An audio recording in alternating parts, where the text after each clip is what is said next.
तुम यहाँ के रहने वाले नहीं हो, तुम सतलोक में रहा करते थे। जैसे कोई कीट कीड़ा और नमक की बोरी में गिर जाता है और वहां वो उस नमक की बोरी में और टेस्ट ढूंढता है बुरा वाला, कभी नहीं मिल सकता, सपने में भी नहीं हो सकता।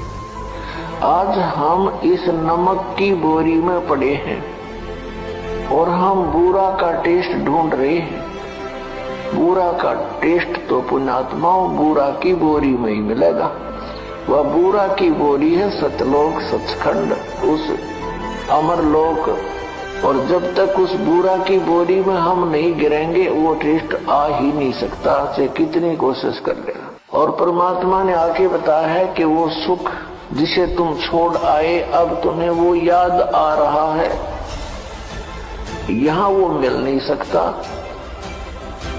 इस काल भगवान ने आप जी को मूर्ख बना रखा है, धोखे में रखा हुआ है। हमारे साथ ऐसी इतनी बुद्धि दे रखी हमारे को, जैसे कोई पशु भैंस का बच्चा मर जाता है,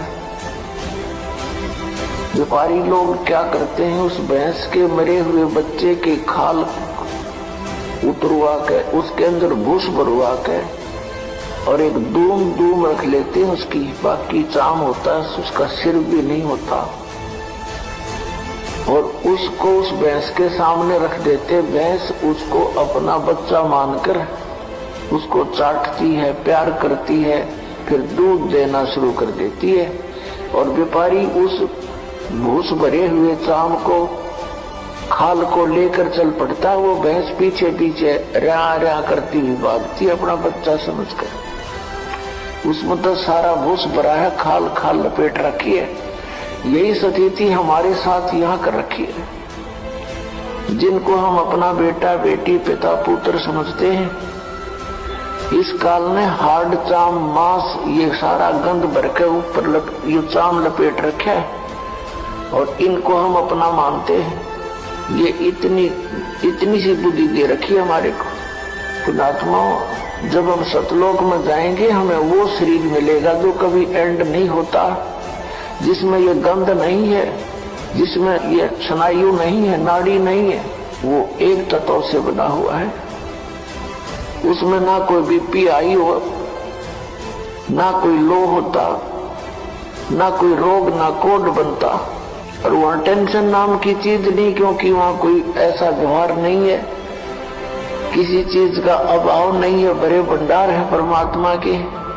सतलोक के अंदर सब वस्तुएं उपलब्ध रहती हैं, वहां कोई वस्तु खराब नहीं होती। वो ऐसा लोक है, वहां का ऐसा आहार है। जैसे यहाँ पर एक गंगा दरिया है भारतवर्ष में, गंगा दरिया का जल आप कितने वर्ष तक किसी बोतल में डाल कर रख लो, कभी खराब नहीं होगा।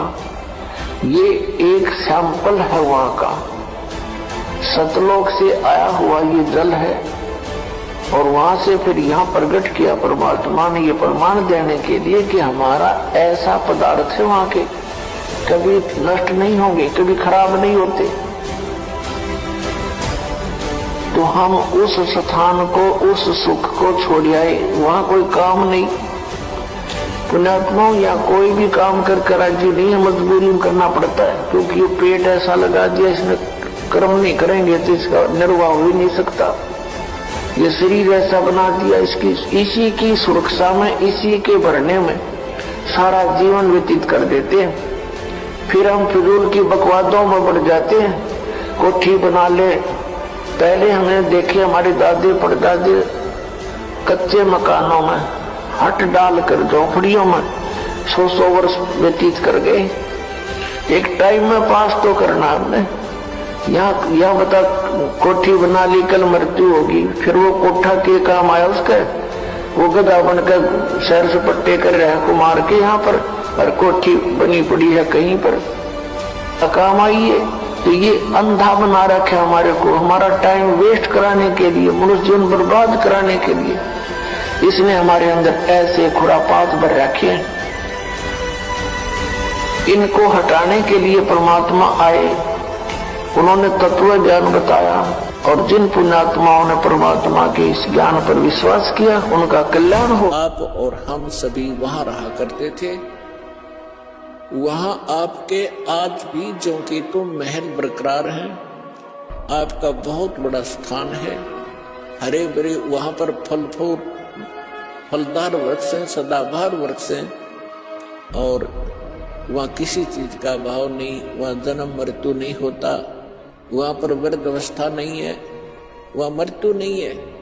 आपके घर पर जितने भी आपके बच्चे जन्म लेंगे वो आपकी पुण्यात्मा होंगी, और आप पहले वहां चले जाओगे। इसी प्रकार से वो इसी साधना से वो भी आपके पास वहां पहुंचेंगे, और आपका फिर ज्यों का त्यों एक परिवार जुड़ेगा। अपने आत्माओं जिस लोक में आप रह रहे हो, यो लोक रहने का है। हमारी तब इस काल ने घड़ी भांग पे रखी है, और हम इसी में मस्त, हमने ज्यादा दिखाई नहीं देता। अब आपका परिवार है, आपके बच्चे हैं, रिश्तेदार हैं, भाई बहन, पति पत्नी, आपको कितने प्यारे लगते हैं, और जो मकान बनाकर आप आराम से रह रहे हैं वो कितना अच्छा लगता है। और एक सेकंड में मृत्यु हो जाए तो खा कहिए ये क्या है, आपका है, काया तेरी है नहीं, ये माया कहां से हो। परमात्मा कहते शरीर तेरा नहीं, और तू चिपका बैठा पलाटा गए, और कोठी और बंगला गए, फैक्ट्री और इनके, कहाँ मती मारेगी तुम्हारी, क्योंकि ये ज्ञान की कमी के कारण हम यही चिपक गए। और वहां जाएंगे हम, कभी मृत्यु नहीं, वृद्ध अवस्था नहीं, कोई वृद्ध होना नहीं चाहता और कोई मरना नहीं चाहता। अंतिम सांस तक भी न सोचे, एक सांस हो राजा भगवान, 10 दिन और मिल जाए और फिर भी मृत्यु होगी। तो ऐसे लोक में हम रह रहे हैं, तो ये मृत्यु तो डेफिनेट है, लेकिन इस मृत्यु से पहले जो क्रियाएं दास आपको बताएगा ये कर लेना बस, और फिर मालिक पर छोड़ दो। आप सतलोक ले जाओगे, वहां जाने के बाद फिर पुनर्जन्म आपका नहीं होगा। कहते हैं भक्ति बीज होए जो हंसा, और तारों तास के 71 वंशा। 101 पीढ़ी पार होगी आपकी, जो सच्चे दिल से लगे रहे आप, क्योंकि आप दृढ़ होगे तो आपके बच्चे दृढ़ होंगे।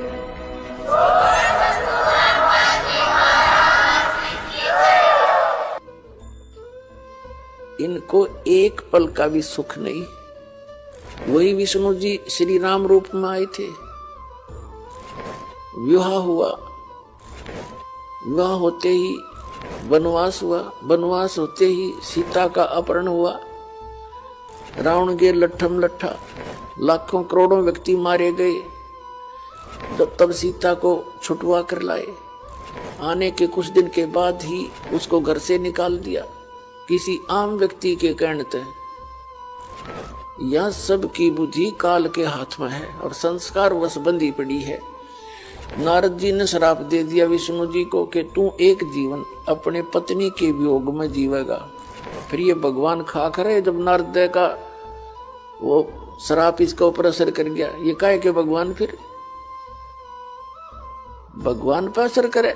सीता जी की अग्नि परीक्षा करके श्री रामचंद्र जी वहां से लाए थे, यदि तू कलंकित हो चुकी है तो अग्नि में जल जाएगी, टंटा कटेगा तेरा, और यदि अग्नि में नहीं जली तो तू निष्कलंक है, रावण से ने छुआ नहीं तुझे। ऐसा ही हुआ, अग्नि परीक्षा में खरी निकली सीता, और फिर घर ले आया सबके सामने परीक्षा करके। एक धोबी ने कह दिया चंद वर्षों के बाद, अपनी धोबन ने पीटा था, कहने लगा मैं दशरथ के बेटे जैसा ना हूं। रामचंद्र का रावण के पास रही सीता उसको घर पर रख रहा है। उसकी पत्नी 2 दिन घर से लड़का बाहर चली गई थी अपने मायके, तो उसको कूट रहा था और कह रहा था कि मैं रामचंद्र जैसा ना हूं, दशरथ के बेटे कैसा। कि 10-12 वर्ष रावण की पास रही, फिर घर पर रख ली, जब भेज दूंगा तेरे घर पर। वह बात रामचंद्र जी ने सुन ली। इस बात पर सीता काट दी, लोग मेरी निंदा कर रहे हैं। संत कहते हैं लोक लाज ना कीजिए, निर्भय हो रही है, अपनी सच्चाई पर दृढ़ रहना चाहिए था। कहते जाओ, लोगों का क्या कहने का, जितनी मुंह उतनी बातें। तो क्या फैसला लिया उसने, अपनी गर्भवती पत्नी को घर से निकाल दिया और उस नाम पूजे। आप पे सुखी नहीं हो राम, जिसकी पत्नी बालक कहीं पर किसी ऋषि के यहाँ आश्रम में पल रही है और वो राजा बना बैठा है, सपने में भी सुख नहीं उस व्यक्ति को, चाहे कितनी बात बनावे। फिर वही श्री कृष्ण रूप में आए विष्णु जी। श्री कृष्ण जी का इतिहास देख लो, लट्ठम लट्ठा, जेल में जन्म हुआ, मामा शत्रु हो गया, कभी जरासिंह कभी शिशुपाल, रोज झगड़े रहे। इस उद्देश्य से उन्होंने मथुरा को त्याग कर एक बहुत कोने में जाकर समुद्र के बीच में टापू सेलेक्ट किया। इन दुष्टों के झगड़े से बचाव के लिए कहते हैं राड से बाढ़ अच्छी। वहां रहने लगे। उसके वहां क्या दुख हुआ, उनके सामने पूरे यादव कुल 56 करोड़ उनकी जनसंख्या हो चुकी थी, श्री कृष्ण जी के वंशजों की, कुल वालों की। अब पर लड़का मर गए, दुर्वासा ने श्राप दे दिया, श्री कृष्ण तो ही मारे गए, सारे 56 करोड़ यादव कटका मर गए आपस में लड़के। तो बता क्या संरक्षण दिया श्री कृष्ण जी ने उनको। तो परमात्मा कहते हैं साच कहूं तो जग नहीं माने और झूठ कही ना जाई हो, ये ब्रह्मा विष्णु शिव जी दुखिया जिन ये राह चलाई हो।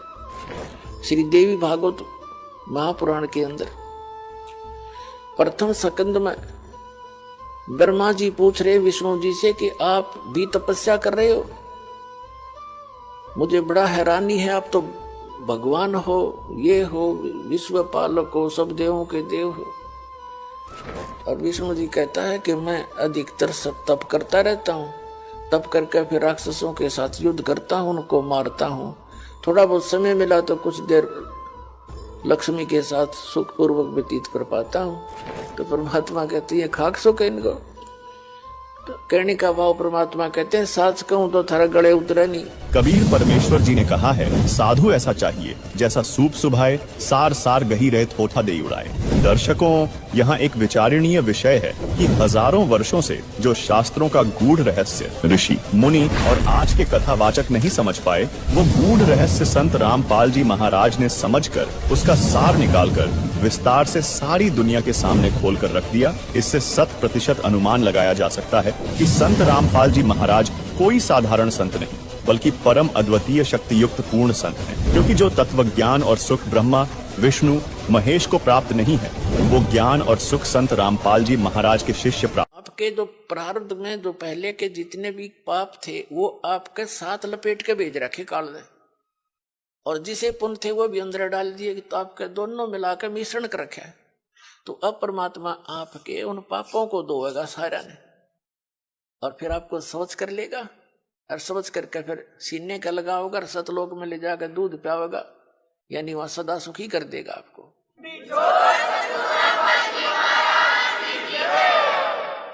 शरण पड़े को गुरु संभाल, जान के बालक भोरा रे, कह कबीर तुम चरण चित रखो। फिर आपका कर्तव्य बताया कबीर साहब ने, आप भी अपने गुरु जी से ऐसा अभेद संबंध कर लो, मन में दोष नहीं आवे। जिस दिन आपके गुरु जी के प्रति कोई विकार आता है, यानी कोई कमजोरी झांकते हो गुरुदेव के अंदर, तो उस दिन आपका नाम खंडित हो जाता है। और काल यही चाहता है कि ये एक बार संत से इसका कनेक्शन कट जा, फिर यो कितना धक्के खाए जाइयो, कहीं बतेरा लंबा चौड़ा क्षेत्र है इसका, तो फिर इसको यही उलझा कर मार देता है। तो परमात्मा कहते हैं द्वार धनी के पड़ा रहे, धक्के धनी के खावे, 100 काल जगजोल ही पर द्वार छोड़ नहीं जावे। एक ये फाइनल फार्मूला है इस भक्ति मार्ग में। इस परमात्मा कबीर जी के धनी के द्वार पर पड़ा रहे और इसी के धक्के खावे, 100 काल जगजोल ही, कितना ही काल आपको झटके देता दिखे, पर परमात्मा से दूर नहीं होना, यह बहुत बड़ी भूल हो जाएगी आपकी। अगर जैसे हम अज्ञानता में, यानी बगैर अध्यात्म ज्ञान के कई बार बहुत कमजोर सोच बना लेते हैं, और हम भूल जाते हैं कि हमने युगों युगों से पापों की गठड़ी बांध रखी है। और उसके लिए परमात्मा कहते हैं धीरे धीरे रे मना, धीरे सब कुछ हो, माली सींचे 100 गड़ा तो समय आए फल हो।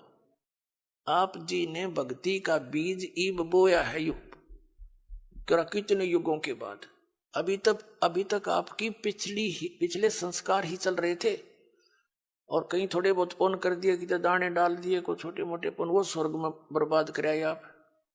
पुण्यात्माओं, ये भक्ति युग है। अब ये चौथा युग का बीच का समय है।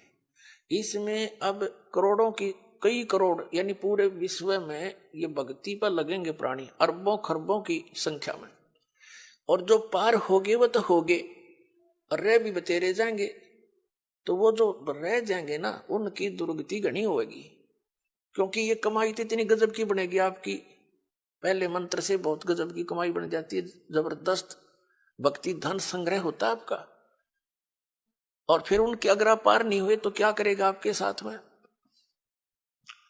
जैसे आपकी भक्ति धन इन ऊपर के लोकों में आपको इनका प्रतिफल मिलेगा। जब सतलोक नहीं जान पाए तो फिर ऐसे बनेगी आपके साथ। इस मूल कमल में गणेश जी का जाप है, आपको दिया जाता है। इसका भक्ति धन आपका इकट्ठा हो रहा है, और पार हुए नहीं तो आगे ठड़ी यही रहेगी आपकी। फिर ये लुटेरे आपको टर्न बाई टर्न लूटेंगे। आप गणेश जी के लोक में जाओगे, वहां गण बना देंगे आपको, आपकी पूंजी होगी, रेस्टोरेंट तैयार है, उसका कमीशन है इन देवताओं का। जैसे होटल के मालिक होते हैं, उनका कमीशन होता है वो अलग से, यानी उसमें अपना नारा चार्ज लगाते हैं उस बिल में। तो आप कहीं किसी में 10% आपकी कमाई से, किसी में 15%, किसी में 20-25% ये अपना लेते हैं, तब अपना गुजारा चला रहे हैं। ये कंगाल लोग है 21 ब्रह्मांड तक का उस सतलोक की दृष्टि में। और अब भक्ति के धनी लोग वहां जाते हैं, जैसे यहाँ कुल्लू मनाली में जाते हैं गर्मियों में सेठ लोग, और 10-20 हजार रुपये खराब करके उल्टे फिर आ जाते हैं मुंह लटका कर कर्म क्षेत्र में। तो आप इस मूल कमल के मंत्र का जाप जो आपको दिया जाता है गणेश जी के लोक में, वहां ठाठ करोगे, यहाँ के नकली ठाठ। जब वहां आपकी ये पूंजी समाप्त हो जाएगी, उसके बाद आपको भेजेंगे ब्रह्मा जी के लोक में, क्योंकि उसका भी जाप आपने कर रखा है। वहां जब आपकी धन खत्म हो जाएगा, फिर जाओगे विष्णु जी के लोक में, क्योंकि उनका भी आपने धन इकट्ठा कर रखा है। फिर उसके रेस्टोरेंट में वहां रहोगे। उसके बाद फिर जाओगे आप श्री शिव जी के लोक में, उसकी भी कमाई करते हो, मंत्र जाप करते हो। फिर जाओगे दुर्गा जी के लोक में, और वहां भी जब समाप्त हो जाएंगे, फिर आपके 2 मंत्र का जाप और रह गया, ये 2 अक्षर का सतनाम का जाप। तो उससे जाओगे आप फिर ब्रह्मलोक में, इस काल के निज लोक के अंदर। वहां कोई हजारों युगों तक आप उस ब्रह्मलोक में रहोगे। वहां इस ओम के धन को खत्म करके फिर वापस आओगे।